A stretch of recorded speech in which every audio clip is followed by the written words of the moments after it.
तर आता रस्त्यावर उतरल्याशिवाय पर्याय कुठला दुसरा राहिलेला नाहीये आणि त्याच्यामुळं राष्ट्रवादी काँग्रेस शरदचंद्र पवार साहेबांच्या पक्षांनी ठरवलेलं आहे की महाराष्ट्रभर आम्ही आता आंदोलन करतोय।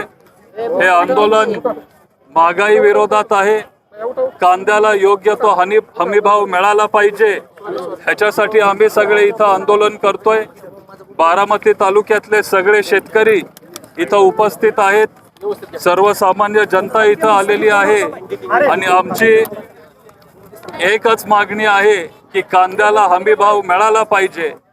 डिझेल आणि पेट्रोलचे रेट वाढत चाललेत, वाहतुकीचे दर वाढत चाललेत, खताचे दर वाढत चाललेत, पण कांद्याला अजिबात भाव नाहीये।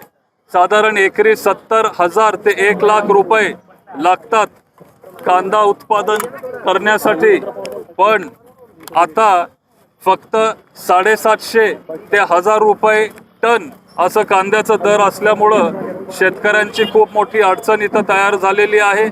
कांद्याचा तर प्रश्न आहेच, महागाई विरोधात आम्ही सगळे लढतोय, पण आता बारामती तालुक्यात गुन्हेगारी पण खूप वाढत चालली आहे।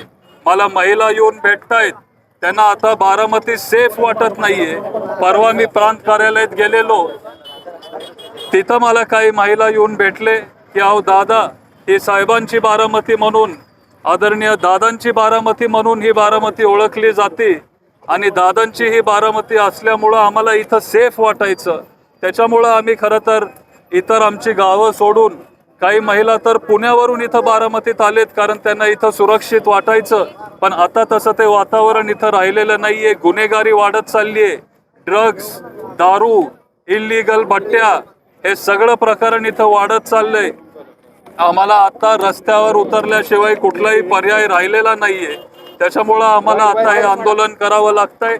तुमच्या माध्यमातून शासनाचं लक्ष हे या सगळ्या विषयांवर आलं पाहिजे, ह्याच्यासाठी आम्ही सगळे आता रस्त्यावर आलोय। पेट्रोल डिझेल टंचाई आहे, पेट्रोल डिझेल आपल्याला कुठेही ग्रामीण भागात मिळत नाहीये।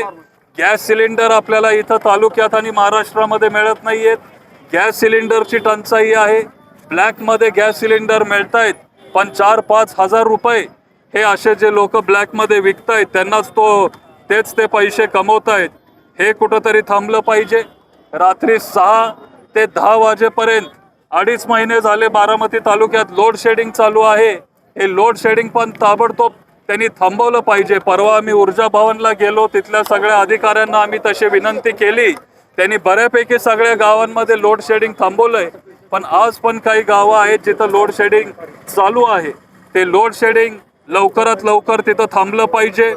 आपल्या पाण्याचा प्रश्न आहे, जानाई सिरसाईचा प्रश्न आहे। पाणी जेवढं आम्हाला पूर्वी मिळत होतं तेवढं पाणी आता आम्हाला मिळत नाहीये। तापमान, टेम्परेचर वाढत चाललंय, आम्हाला आमचं हक्काचं पाणी मिळालंच पाहिजे। आणि बारामती तालुक्यातल्या जिराईत भागातले सगळे शेतकरी आहेत, हे तिथं ऊस लावत नाहीत, कारण एकतर प्यायला पाणी तिथं नाहीये, चारा टंचाई आहे आणि हे सगळे कांदा उत्पादक शेतकरी आहेत। बारामती तालुक्यात साधारण 4 ते 4.5 हजार हेक्टर कांदा उत्पादक आहे आणि इथं मी सगळा डेटा काढलेला आहे, तो डेटा मी तुमच्याशी शेअर करीन। पण तुम्ही जर सगळी गावं बघितली जिथं जास्तीत जास्त कांदा उत्पादक शेतकरी आहेत, हे सगळे बारामती तालुक्यातले ड्राय भागातले सगळे शेतकरी आहेत, जिराईत भागातले हे सगळे शेतकरी आहेत। आणि ही जर नावं मी तुम्हाला वाचून दाखवली तर मग सगळ्यात जास्त कांद्याचं क्षेत्र हे आपल्या मोडवे गावात आहे। 2 नंबर क्षेत्र हे बाबुर्डीमध्ये आहे। वडाणे, कराटी, कुतवळवाडी, भोंडवेवाडी, नारोळी, मुडाळे, खंडूखैरेवाडी, पानसारेवाडी, दंडवाडी, जळगाव सुप, कटपळ, निंबोडी, मोराळवाडी, सुप, मुरटी, या सगळ्या गावांमध्ये आज प्यायला पाणी नाहीये आणि हे सगळे कांदा उत्पादक शेतकरी आहेत। त्यांना जर एवढा खर्च होत असेल आणि जर कांद्याला फक्त 700 रुपये आणि 800 रुपये टनी जर मिळत असेल तर मग ह्या शेतकऱ्यांनी कसं जगावं? त्यांना पाणी पण नाहीये आणि आता त्यांच्या पिकाला भाव पण नाहीये। त्याच्यामुळे शासनाला आमच्याकडून विनंती आहे, एक मागणी आहे की लवकरात लवकर बारामती तालुक्यात एक नाफेडचं सेंटर यावं। नाफेडचं सेंटर जर इथं बारामतीत आलं तर आमचे सगळे कांदा उत्पादक शेतकरी आहेत, विशेष करून जे ड्राय भागातले, जिरायत भागातले जे सगळे कांदा उत्पादक शेतकरी आहेत, त्यांना एक मार्केट मिळेल. त्याच्यामुळं लगेच एक नाफेडचं सेंटर आपल्या बारामती तालुक्यात आलं पाहिजे. कांदा उत्पादक शेतकऱ्यांना तिथं दिलासा मिळाला पाहिजे. आज त्यांचं खर्च पण निघत नाहीये, त्याच्यामुळं कमीत कमी 1,500 रुपये आपल्या कांदा उत्पादक शेतकऱ्यांना तिथं अनुदान मिळालं पाहिजे आणि कांद्याला 3,000 रुपये भाव असा आपल्या शासनाने जाहीर केला पाहिजे. ही आपली सगळी इथं मागणी आहे. मला आठवतंय